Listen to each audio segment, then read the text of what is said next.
So wish everybody's well and comfortable. Bante's well.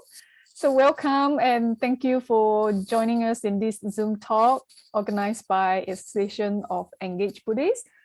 So in case, I don't think there's any new one, but if this is your first time joining us, just a brief introductions of who AEB, Association of Engaged Buddhists is. So it is formed by a group of lay Buddhist practitioners and supported by an ordained Sangha as our spiritual director, which is Bhante Tejadamo. And we hope to help addressing the needs of the wider community with the skillful and practical application of the teaching of the Buddha through the Dharma talks and meditation practice, meditation retreats and community services. So if you or your friends are looking for a community to practice and learn, and we wish to be able to support you mentally and spiritually in a safe, caring and supportive environment. So if you haven't, please consider joining as our member and subscribe to our newsletter. So for those who are already members, it's time to renew your membership.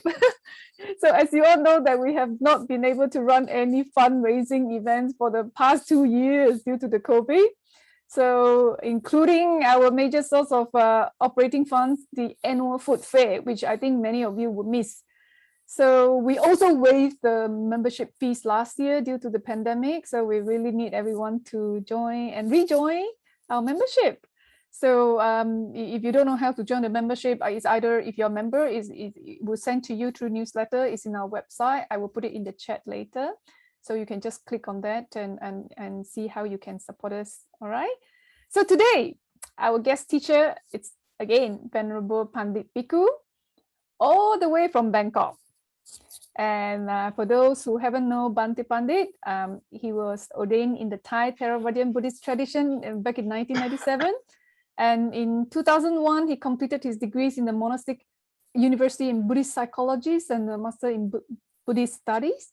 And he organized and ran the Little Bangkok Sangha group in Bangkok, which was the only English-speaking group in the capital. Bhante has specific interest in psychologies, and he often incorporates fairy tales in his Dharma talks. So in the last talk, he talked about sausage on the nose. I got it, Bhante. I really got it. I got the message. and tonight, Bhante will lead us to take a look at the nature of desire, which normally have, Bhante say, have the bad rap in Buddhism.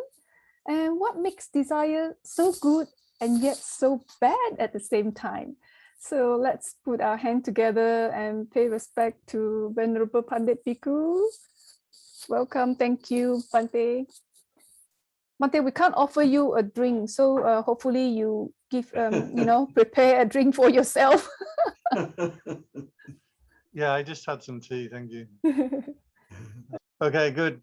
Thank you for having me back, and nice to see you all again. Hi, Susan. Hi, Bhante. I'm still very new to this. This is only my third time using Zoom. So still quite exciting for me. Topic this week is the topic of desire.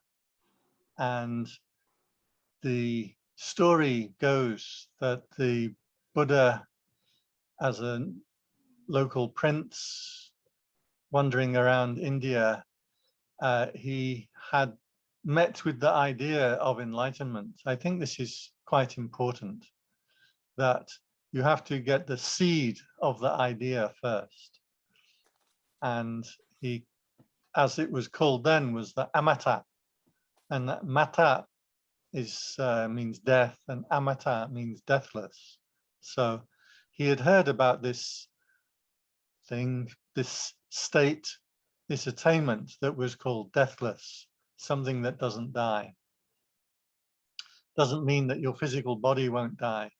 It means that within your experience is something eternal, something that lasts. So he went off in search of this amata, this deathless, and at the time, there were two forms of spiritual seeking in India. One likely came from the Indus Valley civilization. There are some debates and discussions on this, but the basic principle and idea was that you leave your house and your home and you go into the forest and the caves and you emulate animals. And the idea being that you will gain the special powers of the animals. So you may, for instance, decide to walk around on all fours like a dog. You may decide that not to wear shoes or not to wear clothes or not to eat cooked food, various strange practices like this. Certainly these practices came down to the Buddha at the time in India and were well known and well documented in the Buddhist suttas.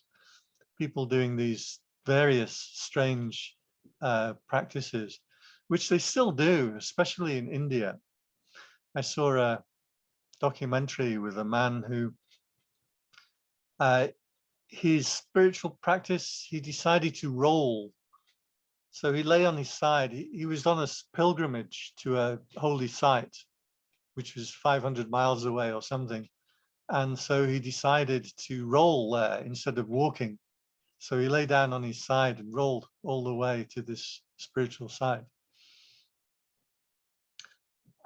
Another man in India again who held his arms above his head, and he wanted to break the record for holding arms above the head.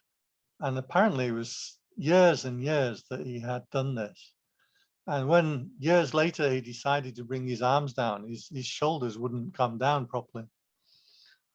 So there are all kinds of weird and strange spiritual practices that people do.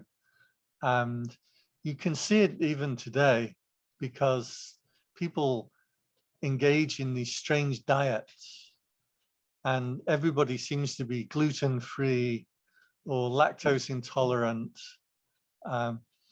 We had someone on our retreats and she said she was lactose intolerant. And so I told her, I said, you're lucky that your intolerance is restricted to lactose because I'm intolerant of everything. And she looked at me a bit strange. So these also are spiritual practices almost, or ascetic practices that we like to do. And they're very empowering when you go without food, or you restrict your diet to certain things, or you suddenly start exercising or running marathons and things. All these spiritual practices, they're quite enticing and they feel empowering. The Buddha himself, he engaged in a number of these ascetic practices. And it's said that, for instance, there was this practice of holding your breath. And apparently he held his breath. He held his breath for so long that the air whistled in through his ears. So he found that doing these ascetic practices didn't lead to any kind of lasting liberation. And I have noticed that people come to the monastery and they often bring these kind of practices with them. They want to be vegetarian or they want to be vegan or a lot of dietary things, or some people go without sleep, or they do various kinds of chanting and lots of different things. But when you live in the monastery, of course, you don't get very much choice about your food. So very quickly you learn that your diet didn't really mean anything, because after a few days you're hungry, and so your diet goes out of the window. For myself, I am virtually vegetarian. So within the food that's available, I pick vegetarian food. But the Buddha did stress that you can be vegetarian if you wish for monks. We have to receive all food, but that doesn't mean we have to eat all food. So people offer us meat, we receive it, but often it's the cats and the dogs that actually wind up eating it. So I myself would there's flexibility within that. The Buddha allowed the monks to have that choice.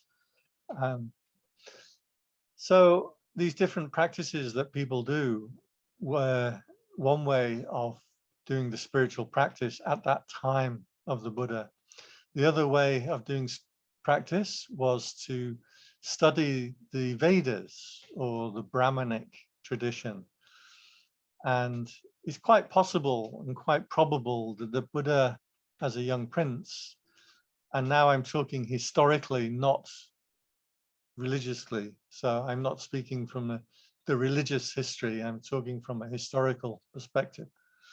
It's probably quite likely that he went and studied the Vedas, and these offered which Vedas he studied or what the interpretation was, we don't know.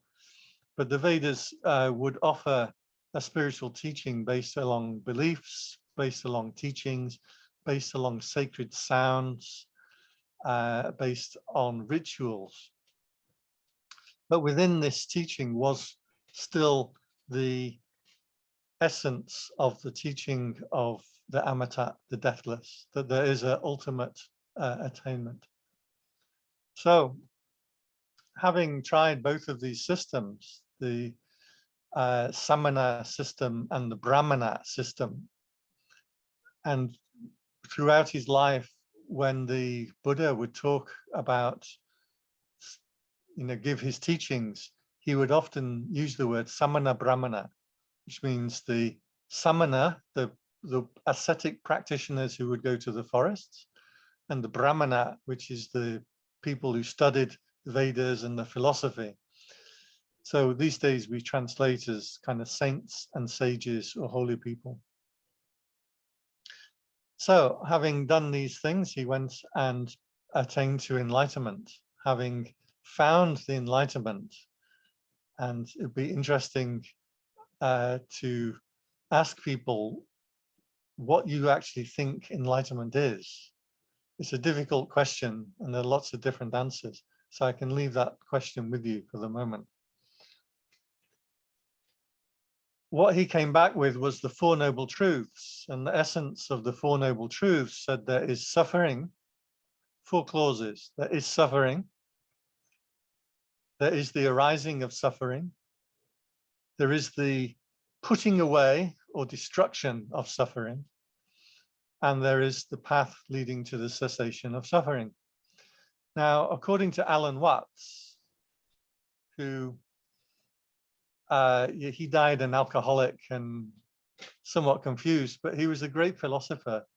And if you haven't heard him speak, he has some of his talks are on YouTube, and he's a very interesting speaker.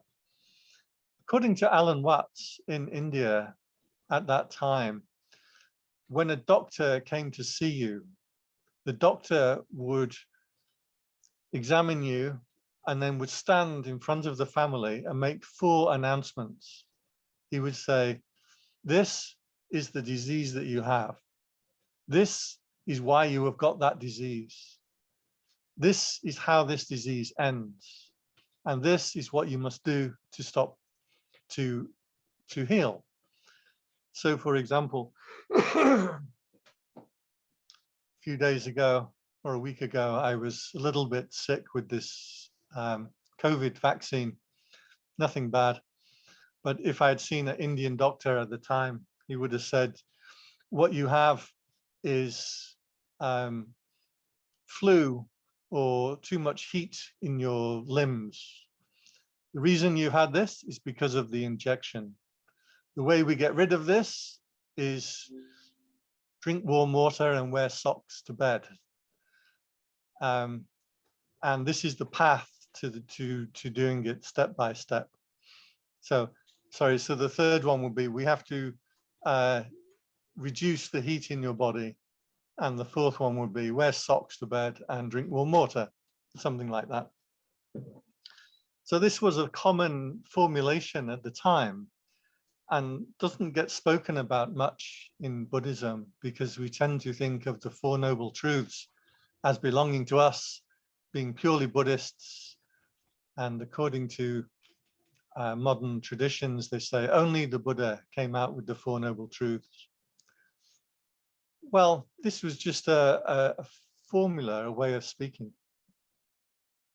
So the first truth was that there is suffering. The second truth was that suffering arises at a certain point. And the point where it arises is craving or desire. And the third noble truth is this desire can cease, the cessation of suffering. And the fourth truth is what practice do you need to do in order to bring about the cessation of this desire. Now, the word for desire in that sutta was tanha, which means craving, usually translated as craving. I think literally it means thirsting after, like somebody who needs water. In fact, the Buddha used this analogy many, many times of somebody who is in need of water. So the craving arises and it lingers. It lingers now here, now there, which is an interesting statement. I don't see many people talk about it. And then the way to facilitate or enact this cessation of craving is the Eightfold Path of Sila Samadhi Panya, which is morality, meditation, and wisdom. So with these things, we can bring about the cessation of desire. Note that we're not working on making suffering cease. It is the practice for the cessation of desire itself.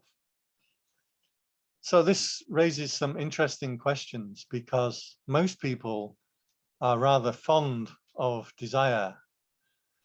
And in fact, when people come to the monastery, we see just how attached they are to their desires.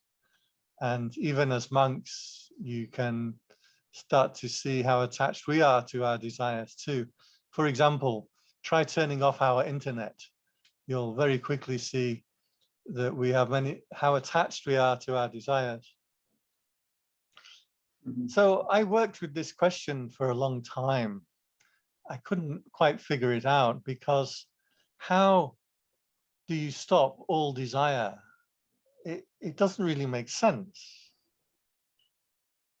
The one time I was sitting in an all-night sitting, and I made this resolution that no matter what desires come up, I'm going to just sit on my little square cloth, my asana, my seat.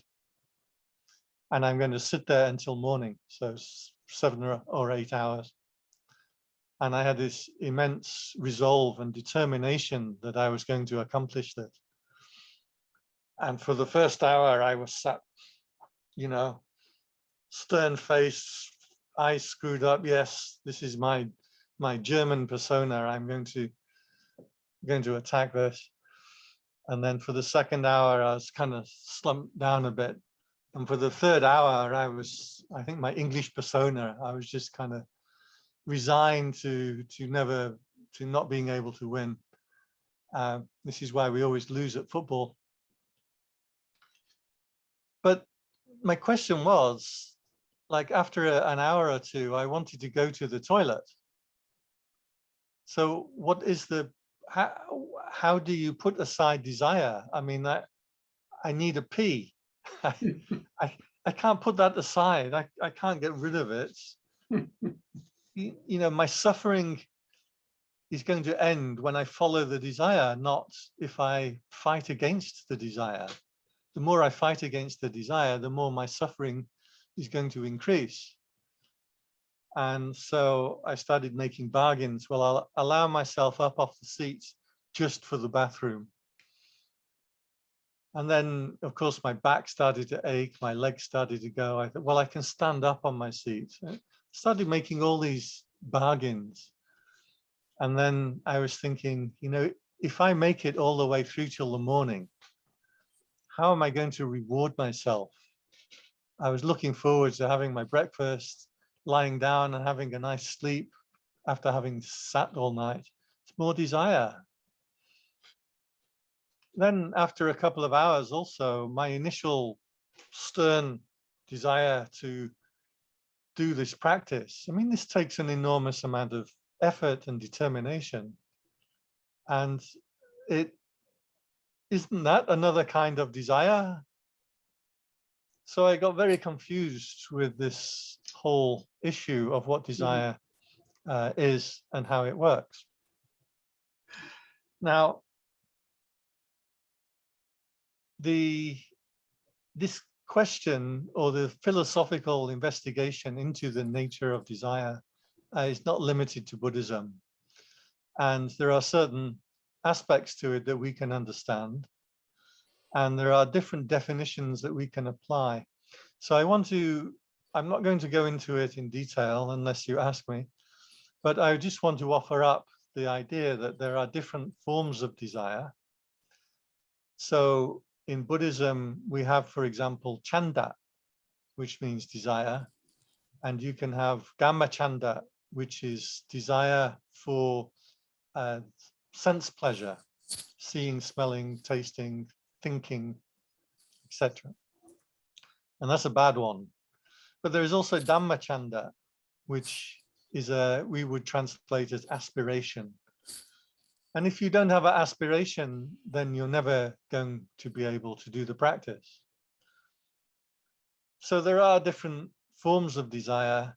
There is desire to do things that are necessary, like eating, like having a pee, like paying your pension funds or your mortgage. There are desires that you're going to have to follow, and it's sensible to follow. So are we then starting to make bargains again, bargains with the devil, like I'll give up desire, but I'll save this desire and this desire and this desire. And then, you know, what about Marmite or cheesy Vegemite? If I don't get my cheesy Vegemite, then I'll get vitamin B deficiency. Vitamin B deficiency will give me headaches and I won't be able to meditate and I can't practice. And if I can't practice, I can't become a bodhisattva and save all world beings. So in order to save all world beings, I'm going to have cheesy Vegemite. You start making all these the bargains and it gets confusing. Now the nature of, so I just want to leave that question up, that there are different forms of desire. The story that I picked out today is from Greek mythology, and this is a story about desire and the holy life. And in fact, it can be read two different ways. It's a reasonably short story, so it won't take very long. And you can go a bit bigger. Mm-hmm. Now, my big problem with this particular story is I just can't work out how to pronounce the guy's name. I looked it up on YouTube, something like Erysichthon. I tend to call him Eric in my mind, but Erysichthon. So in brief, I've cut a few parts of the story out just to speed it up a bit. But here we go. So Erysichthon, he was a local bigwig, big shot, if you like. So he came across an ancient forest that belonged to the goddess Demeter, and he liked the trees, so he decided to cut down the trees. So as he instructed his followers, in fact, to go and cut down the trees. And within the trees, I'm going to come to here now. Within the trees stood a giant oak, matured after centuries of growing. And around it, wreaths and garlands hung proofs of prayers fulfilled. So this was a holy tree that people would put flowers and offerings on. It towered above the woodland trees, but the wicked man refused to spare his blade, and he told his woodman to fell that sacred oak. And when he saw that they were slow to obey, he seized the axe himself and cried, be this the tree the goddess loves. Be this the goddess's very self. Its leafy crown shall touch the ground today. So he poised his axe to cut at the tree, and the tree shuddered and groaned, and every leaf and acorn grew pale, and pallor spread on each long branch. Pallor means you lose color. So the tree was afraid and was shaking. And when he struck the tree with his axe, blood issued forth, coming from the severed bark. Now that should have been a clue, but no, he carried on. So everybody who was with him was aghast, but one told him, don't do this, don't do this. Or as in the words of the story, stay the steal, which means don't do this. So one of the followers of Erysichthon said, take this for your pious thoughts. And he cried, and he turned the axe against the man and struck the man's head off. So from within the tree there came a voice. I am Demeter's nymph. Demeter's or Ceres is the same person, same goddess in Greek and Roman mythology. I am Demeter's most famous nymph. By the way, Ceres, Demeter is the goddess of crops. So Ceres is where we get the word cereal from. So I am Ceres or Demeter's most famous nymph. I dwell in this oak, and while I am dying, I make a prophecy that punishment will be this night for what you do to comfort me in death. Anyway, Erysichthon continued his crime and cut down the trees until at last the mighty oak crashed and its weight laid low the trees around. Heartbroken by their loss, the other nymphs went to Demeter or Ceres and prayed for punishment on Erysichthon. So Erysichthon, a punishment she planned, most piteous. She would send hunger to rack and rend him. If you're not a native English speaker, rack and rend means to make him suffer. So she sent fames or hunger into Erysichthon's belly. Fames is where we get the word famine from, which means to be hungry. So she sent her nymphs with a message to hunger. She herself could never meet hunger because she's the goddess of the crops, and that's the opposite of hunger, so they can never meet. But she sent her nymphs to ask hunger to go into the belly of Erysichthon. So fames or hunger did Demeter or Ceres' bidding and entered into the scoundrel's room as he slept and wrapped him in her arms and breathed upon him, filling with herself his mouth and throat and lungs, and channeled through his hollow veins her craving emptiness. So Erysichthon now is cursed with hunger. So the hunger makes Erysichthon unhappy and suffer, but during sleep, it turns out that even in sleep, he would dream of food and feasting, and he tuned and champed, nothing in his mouth. He wore tooth on tooth, which means grinding his teeth. Stuffed down his cheated gullet imaginary food, and course upon course devoured the empty air. But when he awoke, the peace that came from fulfilling his desire in sleep, in dreams, had gone, and a furious appetite reigned in his throat and burning belly. So,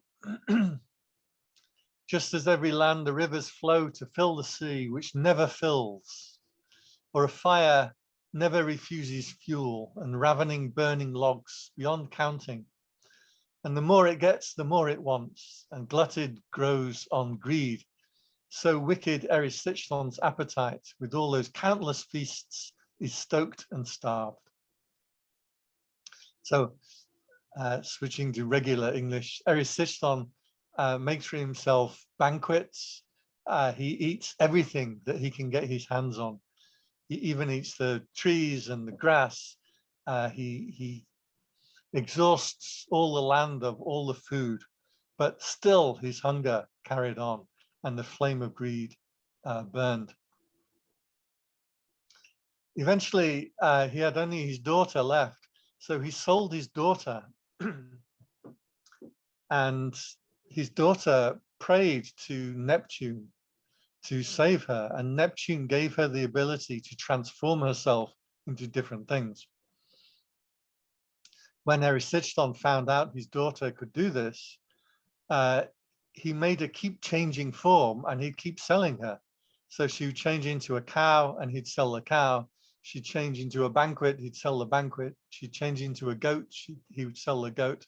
He'd change into a young girl, he would sell her for a dowry. Eventually, Erysichthon, having found no relief for his suffering, wound up dwindling, last sentence here, dwindling bite by bite his own flesh. So that means that he, you can flip back to the regular screen now. Oh, I have to stop share. So in the story, this is a story about the nature of desire. And the function of desire is that whenever desire is followed, it creates more desire. And desire will have no known end. So it may feel like, if I can get this house or this car or this person, this computer, this internet connection, then I will be happy. And that's not the nature of desire. The nature of desire is to delude you or to fool you into thinking, if I get this one thing, then I'll be happy. This was a very important teaching for me in my life, because I always had a question, and I don't know where it came from, but my question was, then what? And always I think to myself, you know, when I was 11, I had this problem that we were supposed to do these exercises in the book, and I never did my exercises. And the teacher was starting to figure out that I never did my homework. And I thought, if she finds out that I haven't done my work, then what? I thought, well, if I leave, if I can get to the end of the school year, I change schools, then what? Does my suffering stop? And all the way through my life, I had this kind of question, this refrain in my mind, then what? Then what? No, I passed my driving test, then what? I get a car, then what? I get to go out on with this nice girl on a date, then what? And I couldn't shake this question. And that's the nature of desire. It will, it promises to give you fulfillment, promises, it holds a prize in front of you. But as soon as you get it, you're looking at the next desire, because the nature of desire is that it just feeds more desires. Now in the story, Erysichthon goes to the sacred forest. This represents the nature of the mind in its pristine state, its original state. Now, according to Buddhism, there is no origin. no matter how far back that you go, you always find another universe, another eon, the universe would expand and contract, and then expand and contract again, which some people say is like the Big Bang, where the universe expanded, followed by a big crunch when the universe collapses on itself. And yes, the big crunch actually is a genuine theory in physics. I don't know whether the Buddha was talking about that so much, but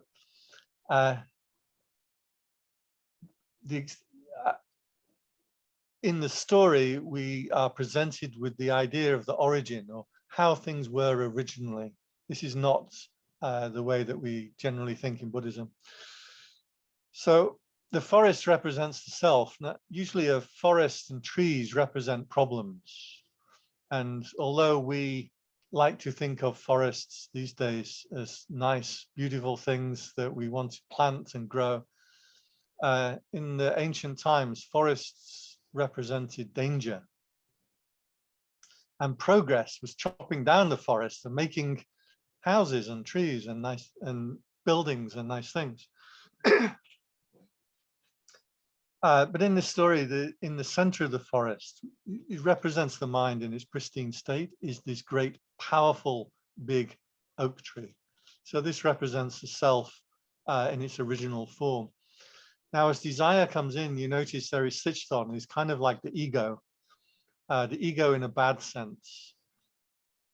In a psychological term, strictly, the ego is in fact a good thing, but in common conversation and understanding, the ego represents something like self-aggrandizement, wanting to be bigger and better than other people.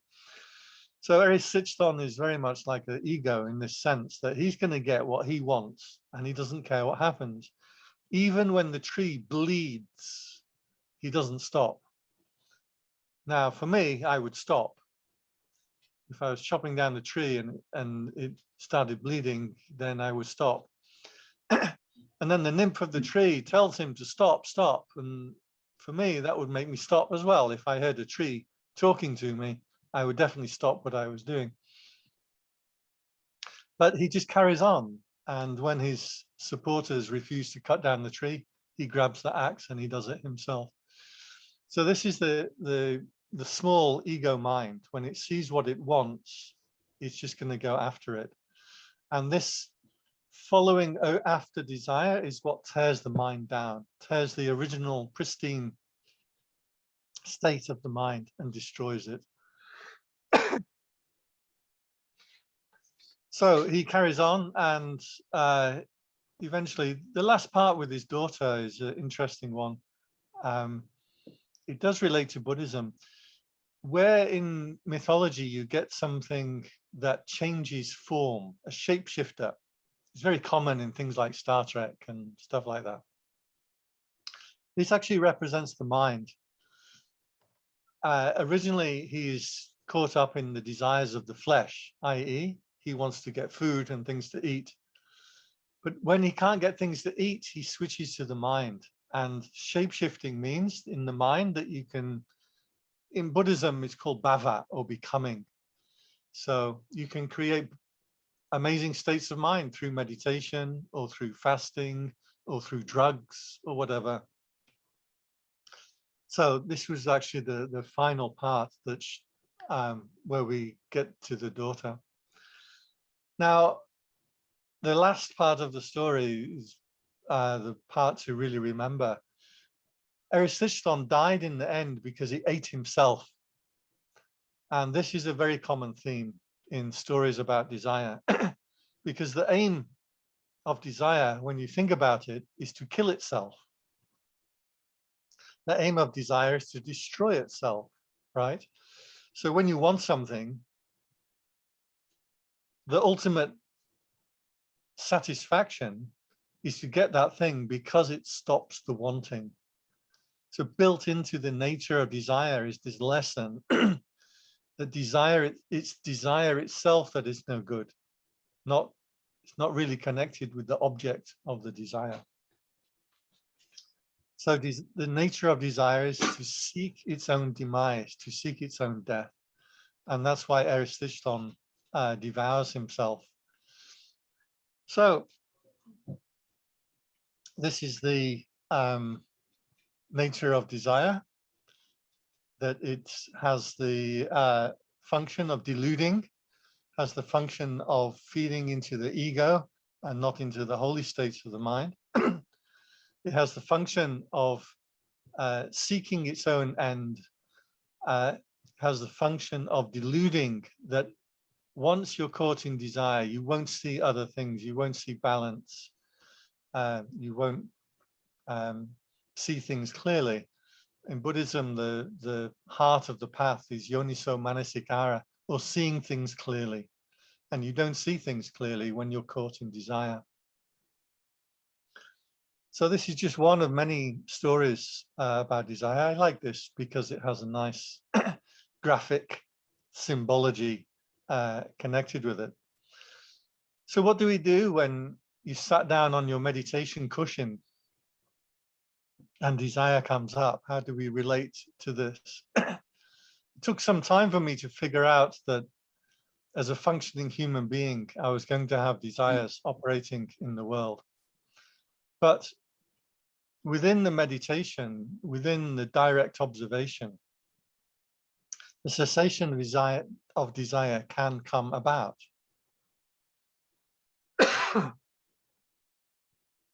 You might notice that in meditation, as you sit down and meditate, there will be thoughts and ideas come up. You think about the thing you want to get, the next place you want to go, the holiday you want to take, the meditation center you want to build. This, by the way, is why I'm not an abbot, is I couldn't do it. I couldn't tear my mind away from the administration of the temple. But there is a point where the mind stops moving, where the mind stops reaching out to anything. When the mind stops reaching out to anything, it settles. Now, the first thing that will happen is you'll fall asleep. This is absolutely natural because you're tired. The power of the ego comes from wanting, comes from having something to do, something to attain to. When you take away its desires or what it's going to do, it becomes tired. This is a natural inbuilt tiredness in the mind. And whenever I don't know if you find this, but whenever I step up my meditation, I start meditating with more gusto, with more enthusiasm, I get a very strong tiredness come over me and I'll feel very, very sleepy. It's one reason I'm not very good on meditation retreats, because I meditate hard and then I just get extremely tired. But that passes. The art is to be able to hold the mind in check or restraint. And holding the mind in restraint, you start to see the point where the mind is not reaching out to anything. Then when the mind does reach out to something, you see it clearly. So you're sitting there and you're feeling reasonably peaceful, and you start to think about, am I going to get a booster jab, COVID vaccine booster jab? And it gets into your mind, well, where do I get it? Shall I get a Pfizer one? Shall I get the other one? Blah, blah, blah. So you're caught up in a story, and the mind reaches out and latches onto the story. This is called becoming or being. In Buddhism, it's called bhava. We translate as being or becoming. It means you consciously engaged in something, and it'll turn for a while, and then you'll catch yourself, right? You catch yourself like, I was supposed to be meditating, and I got caught in a story. So you take a step back. You don't get caught in the story. And then you see the nature, the enticing nature of that story. It calls you in with a lure. I like this word lure, L-U-R-E, lure, or a bait on a hook. Come and think about me, come and engage with me just for a minute. And it's so enticing. That right there is the craving. Forget about, mortgage or looking after your health or your children or things like that. Of course, you have to do those things. But right in the present moment, you can see the mind getting lured into different stories, thoughts, ideas, memories, anxieties. And every time you catch yourself, you're like, I can see you now. I see your lure. Very often in the Buddhist suttas, Mara, the god of delusion, would come and speak to the monks and nuns.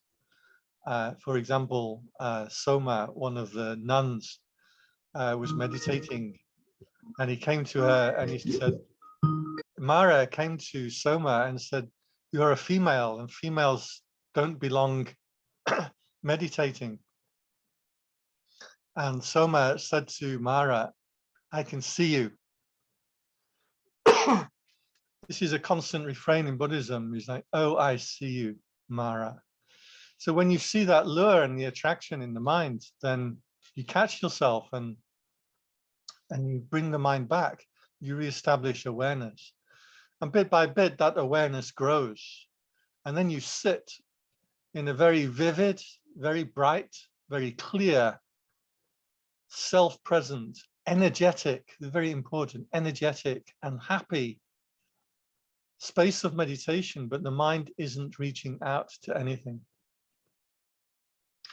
This takes a lot of aspiration to do this, so you do have to put forward a strong desire. But within watching the process of the mind, it becomes quite clear when your mind is drawn away or lured or baited out, and when you catch it and the mind is returned to pristine or clear awareness.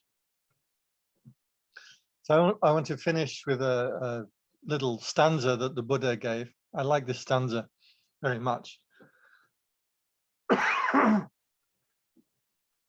He said, a monkey went up to a little hut with 5 doors. He circles around, knocking on each door again and again. Stand still, little monkey, don't run. Things are different now. You have been caught by wisdom and you will not go far. So a monkey went up to a little hut with 5 doors, means the mind with 5 strains of sense desire, 5 chords of sense desire. Sometimes the Buddha said 6 doors of sense desire. Sometimes he said the 5 chords or 5 strings of sense desire. The monkey went up to the little hut with 5 doors. He circles around, knocking on each door again and again. Is the mind going out to the desire or going out to the sight, smells, taste, touch, thoughts? Stand still, little monkey, don't run. Things are different now. You have been caught by wisdom. You will not go far.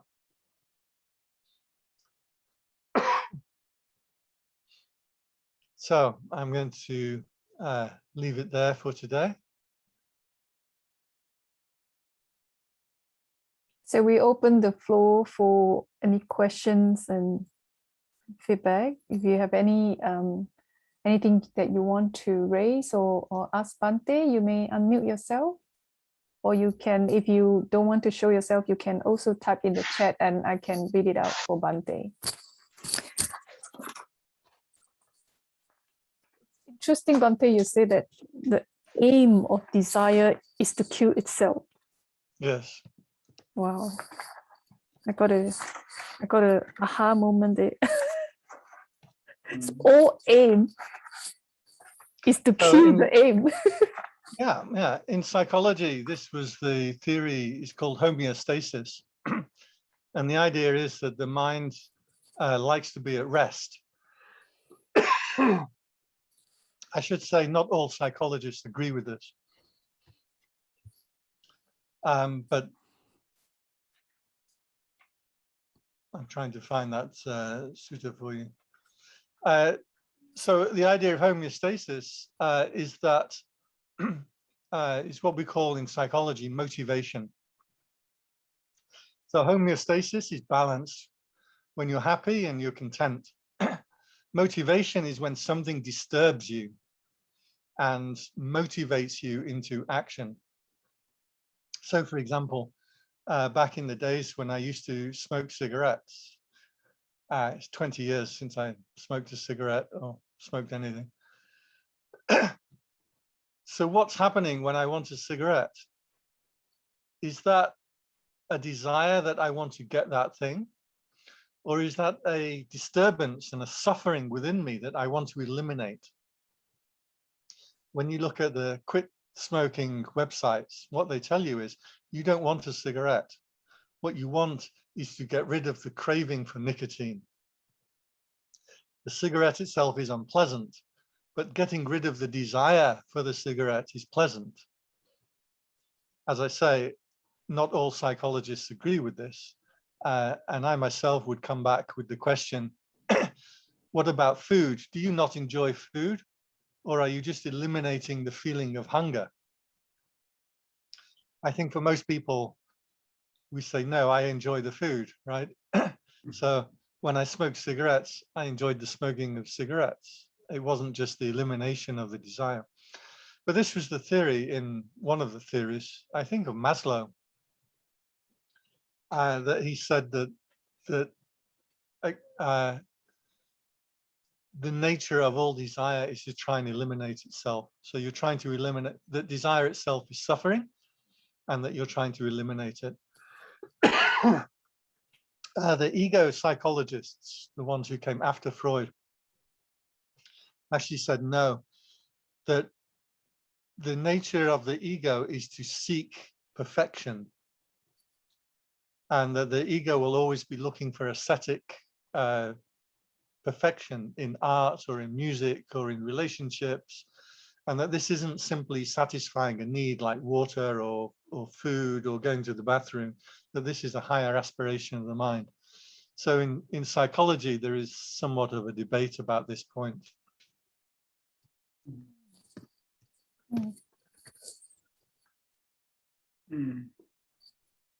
So is there such a thing as good desire?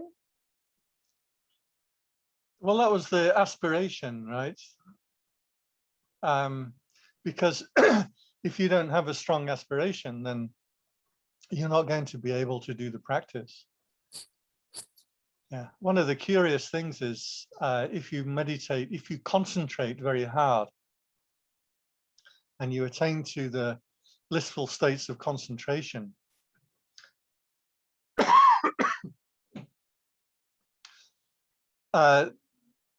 when you get into the concentration, the mind can stop still, and it stops still in a blissful state or a happy state. But your mind has been thrown into that state by the force of desire. So this is what in Buddhism is called bhava tanha, or the craving for becoming, the craving for being. And this is why in the Dhammacakka Sutta, the Buddha says, suffering is caused by desire that lingers now here, now there. So even if you concentrate very hard so that you're no longer desiring anything, you've been thrown into that state by the force of desire. That desire will linger, and after it's spent, then you'll fall out of that concentration and be back in suffering again. So this was technically, the Buddha said there were three forms of desire that cause problems. The one is desire for sense craving, nice things to eat, hear, smell, feel, etc. There is the desire for becoming, so throwing your mind into different states of mind, which in the story is represented by the daughter. And the final form of desire was the desire for cessation. So if you see that the mind, even when it latches onto nice states of concentration, even that suffering, you want to just cut and obliterate the mind out. So that's also a kind of desire. And even if you attain to that, you'll still fall out of that craving and become, go back into suffering again. So those were the three kinds of desire that the Buddha listed in the Dhammacakka Sutta. It is a question, Bhante, it's like, how do we distinguish aspiration from desire?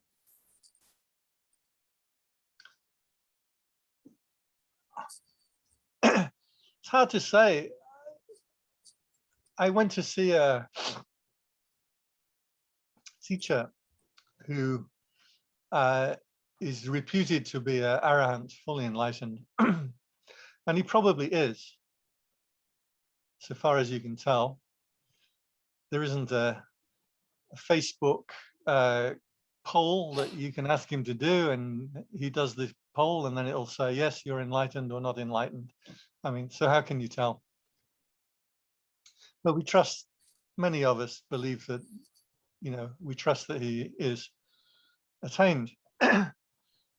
And he's well known for looking inside people's minds. So you would come and ask him a question, and he will look directly inside your mind and give you an answer based on your character. So I went to see him, and my question was actually, he had a venue in Bangkok that I wanted to use.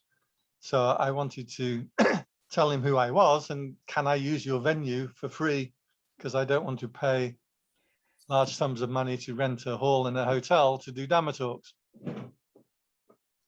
Anyway, he wasn't interested in this at all. So he just brushed me off. Okay, nothing ventured, nothing gained. You don't ask, you don't receive. That's my view. So I thought, well, I'll just go into my meditation. And I sat there, I went into my meditation. I think it was okay. I was very aware. And then he turns around and he points at me and he says, just now you made your body very bright. He said, do that again. And I was like, ugh, my hair's standing on end, like, that wasn't part of my plan. And so I said, well, okay, I'll try. And he said, no, if you're trying, you're not doing it. And I was thinking to myself, I'm sure Yoda said that to Luke Skywalker in Star Wars. There is no try, there is only do, or something like that, Yoda said. So anyway, I went back into my meditation. He didn't speak to me again, and that was that. So I actually disagree with him quite profoundly, because I think you do have to try hard. You have to make a strong effort.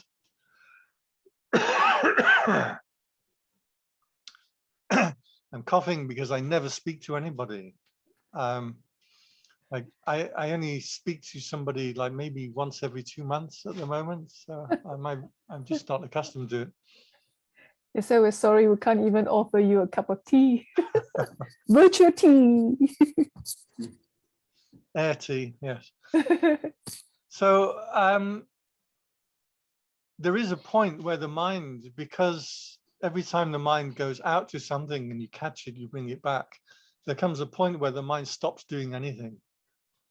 And at that point, it becomes very clear. At that point, there's no need for further effort. The only thing you can make an effort for is to go against something. But when the mind sits with the mind itself, it's not making any effort. It is effortless. And I'm sure actually many of you have attained to, you've been on a meditation retreat and hit a moment, even if it's a minute or half an hour or a day, when it just becomes effortless. You're walking around in beautiful mindfulness and it's easy and it's clear, and then you lose it again. So I think there is a point where it becomes effortless and desireless. But I disagree with this teacher, even though I believe he's enlightened, because I think you have to make up, you have to put in a strong effort. Certainly for me, if I don't make a strong effort, then I start dreaming about things. Recently, I've been looking at aeroplane design, how to put the wings and the engines and the aerofoils and different wing designs. And if I don't make an effort to control my mind, then I'm going to start designing airplanes. It's inevitable. I like it. I like designing airplanes in my mind.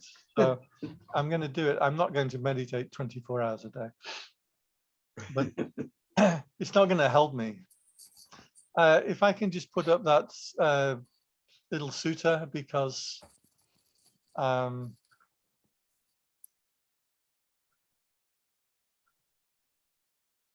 you all see that, the monkey? Yes. Okay. This is the kind of sutta stuff that I really love to read because it's so short and straight and clear. The Buddha tended to talk, this actually wasn't the Buddha, it's one of the Arahants, but tended to talk in just these clear, simple little phrases that encapsulate the entirety of Buddhism. Buddhism is not something that you need to learn and recite and know Pali words and long teachings. It's always contained in these short, sharp teachings. So I like this very much. I see my mind as a monkey mind knocking on doors. And when the wisdom arises, like this monkey will not go very far. Why don't we can cut off that. I can share the link. So if you want to see it. And also, if you can see at the bottom, it says next. So you see lots and lots of these little phrases, these little teachings, which are really short and sharp and beautiful. I'll send you the link. Yeah, you can send it in the chat, Bhante. Yeah. While doing that, we have another questions or feedback from, is it Gabriel or Gabel? Like I could read this one out to you, but if you want to unmute yourself later to share, you are very welcome to do that. So from Gabe or Gabriel, respect to you, Bhante Pandit, and congrats on quitting smoking. I wanted to know your thoughts on desire we can have about showing people the right way. I understand we should aim to show people the truth and necessary steps to peace, but some people require more time or patience from us. So I've so far reasoned that this aim is good, but I shouldn't be desperately desiring to do that. Just do what I can for the people who, so I lost it, sorry. Requires some patience. Who will benefit most. Yeah, just do what I can for the people who will benefit most and don't need to be upset at any result, as I know I was doing my best. Your thoughts are appreciated. Thank you and much metta. Do or do not, there's no try. By Yoda. That was Yoda. And George Lucas, I mean, he took these things from Indian mythology. Yoda, he took from yoga. Darth Vader was, Veda in Sanskrit is close to the word for father. And I believe in German, Veda means father as well. So when in Star Wars, when Darth Vader says, "You are my son," like the Germans are all, well, obviously, because you're called Dark Father. So should be obvious. So George Lucas actually was taking all of these things from Sanskrit religion. So it's not a coincidence that Yoda came out with this teaching. But I do disagree, because I think you need to try. If you don't make a strong effort, then you don't get to that attainment.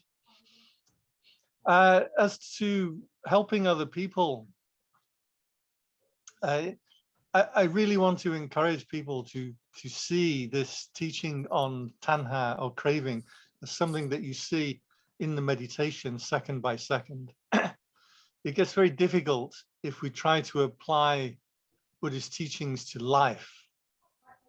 It's taking it out of the context of which it was originally and then applying it long term.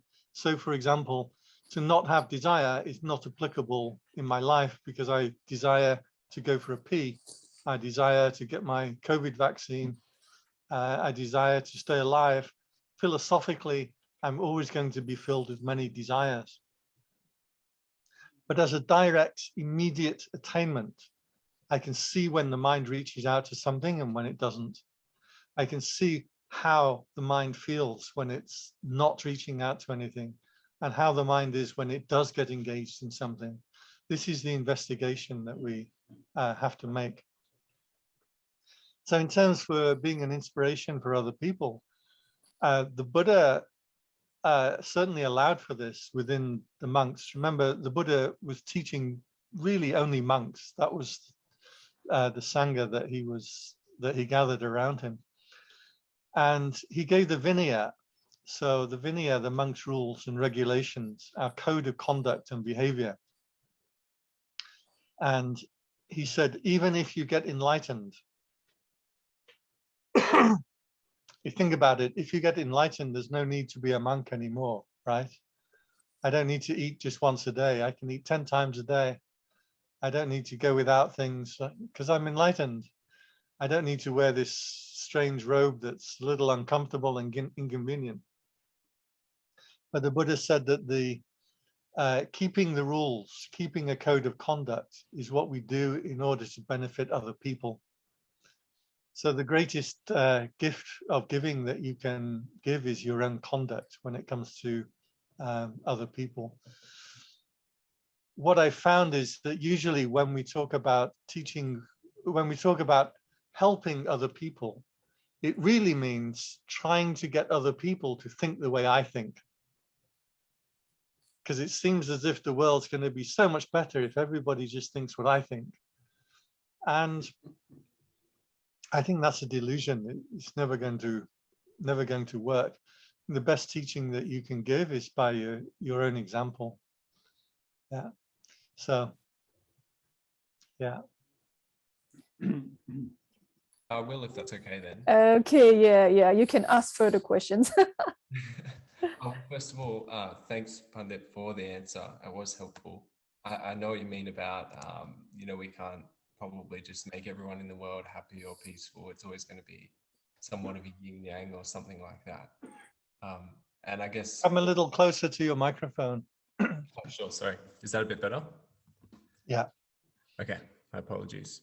I understand what you mean about, we can't make the whole world happy or at peace.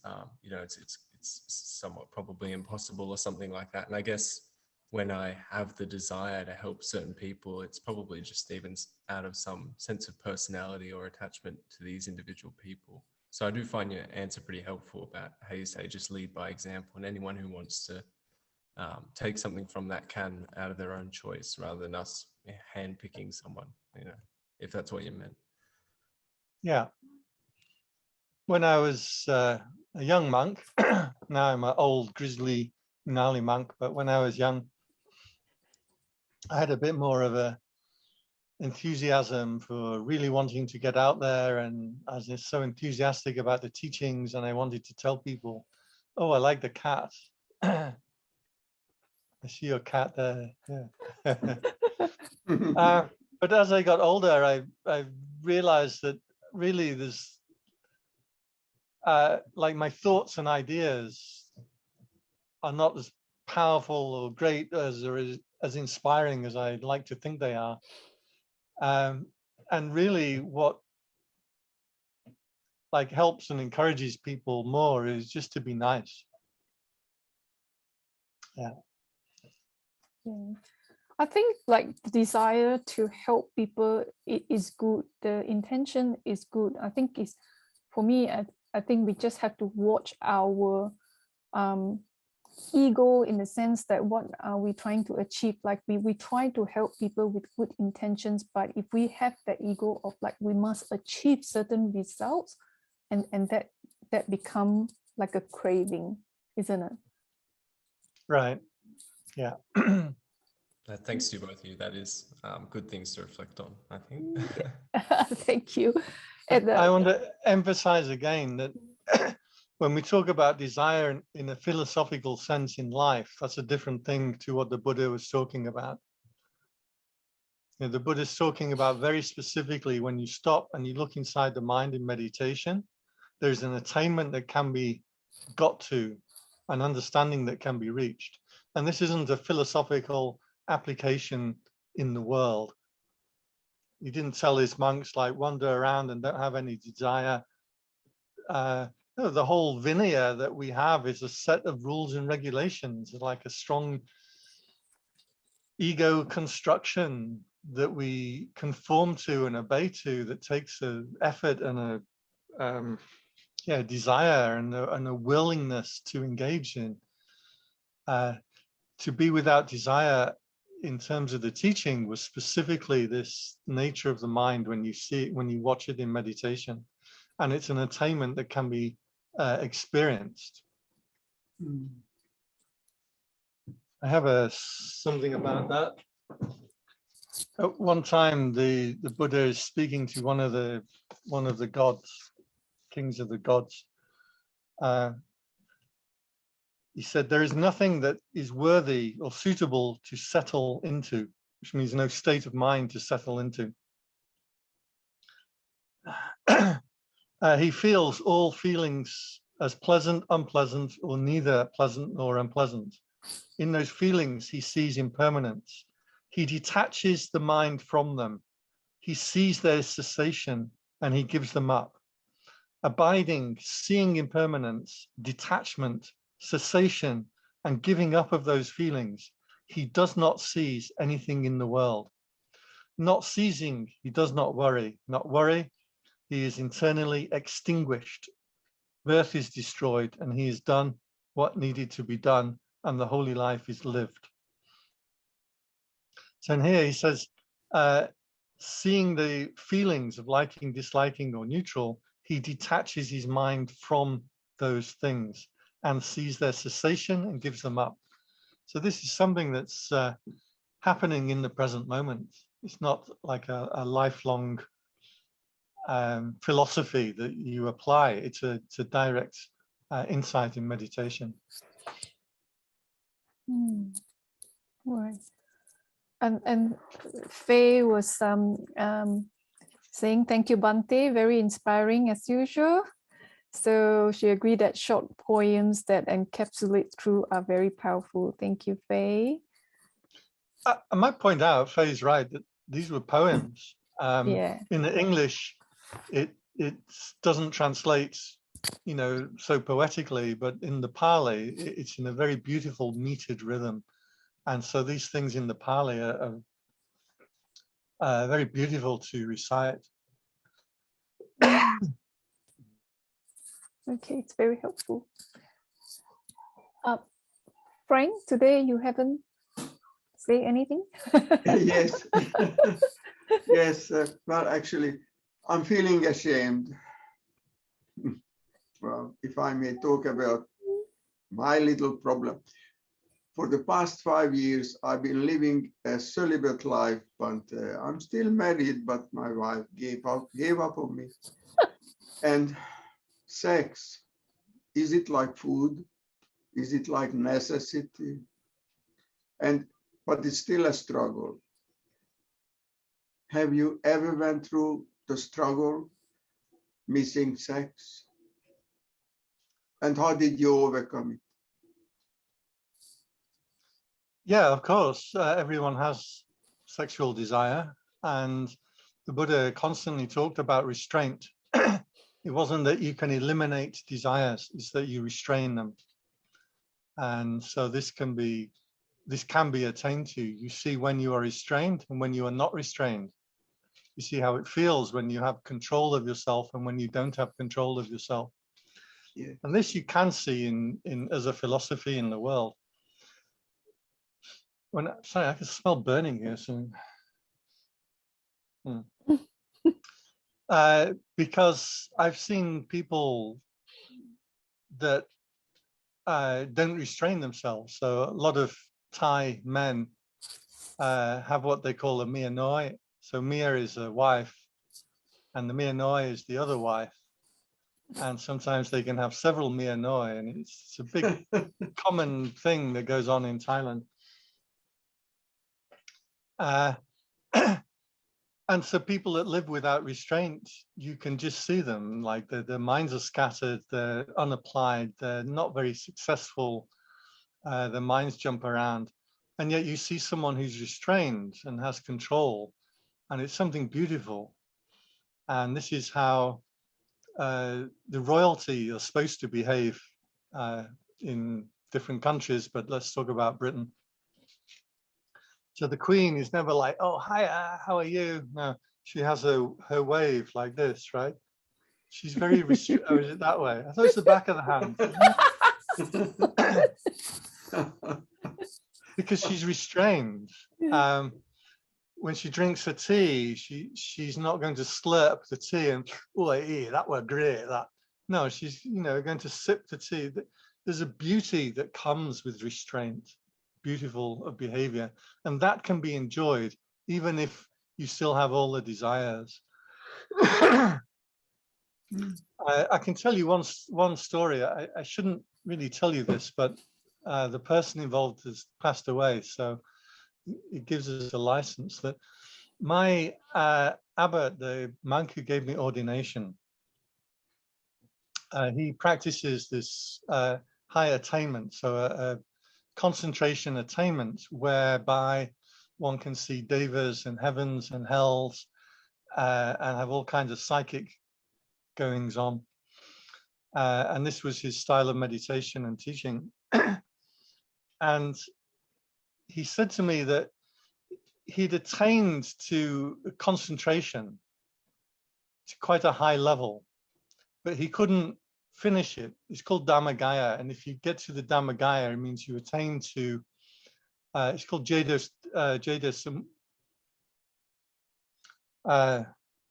Dasana, seeing and knowing. I've lost my Pali words now. It's the seeing and knowing of the liberation of the heart. And so this is the fullest attainment you can make in meditation. It's enlightenment, but it doesn't mean that you're enlightened because you come out of the concentration afterwards.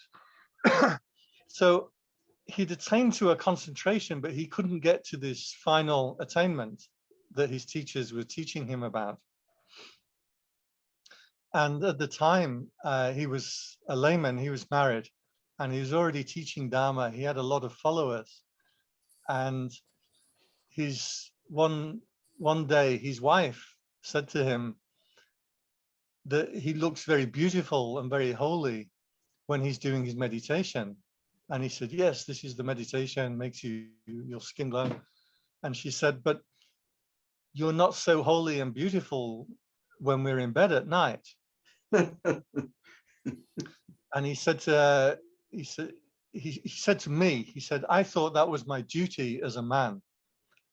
So at that time, he said to her, are you saying that we shouldn't have sex anymore?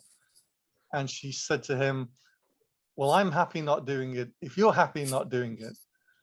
And so the both of them suddenly realized that neither of them particularly wanted to do this anymore.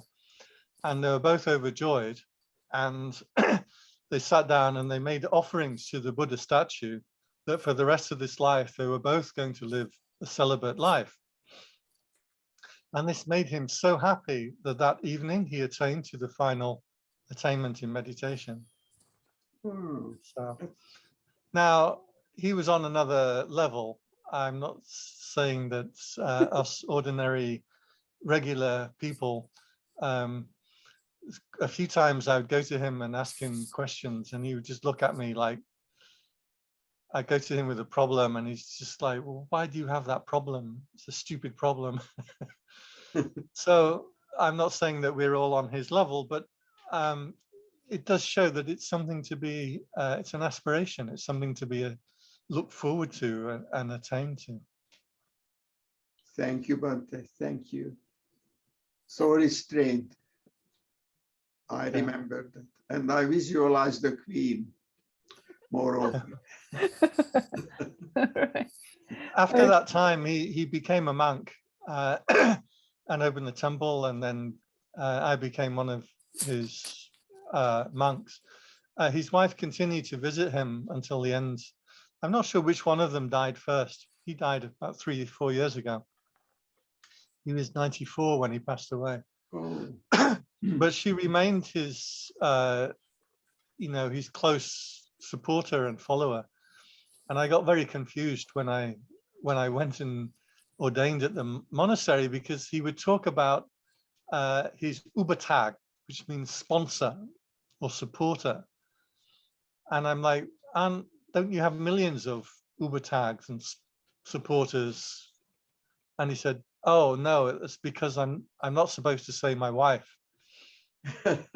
Oh, now I get it. This is why she's always hanging around. And, it's your wife. And he says, "Yes, but you can't say wife. You say sponsor." But both him and his daughters kept coming. Interestingly, his daughters made the meditation attainments before he did. And he was actually a follower of Ajahn Buddhadasa, one of the philosophical teachers in Thailand, Yes. more than a meditation teacher. And then his daughters went to see a different teacher and made these attainments.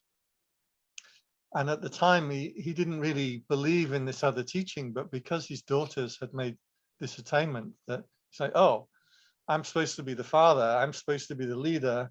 I'm the guy who likes Buddhism. And now here's my daughters have made this attainment higher than me." So it gave him the energy to start meditating. And it took him 3 years from that point to make this attainment. Yeah. Yeah. But one more thing, Buddhadasa, I read the book. I think that was the first Buddhist book I read and confused me a bit. The thing stuck with me is Buddhadasa said, nothing's worth getting and nothing's worth being. It's very deep. Took me 50 Nothing's years. worth getting. Nothing's worth getting or being. Right. But the standard Buddhism, because you get things of the senses, and being is states of mind. So you give up the sense desire and you give up states of mind.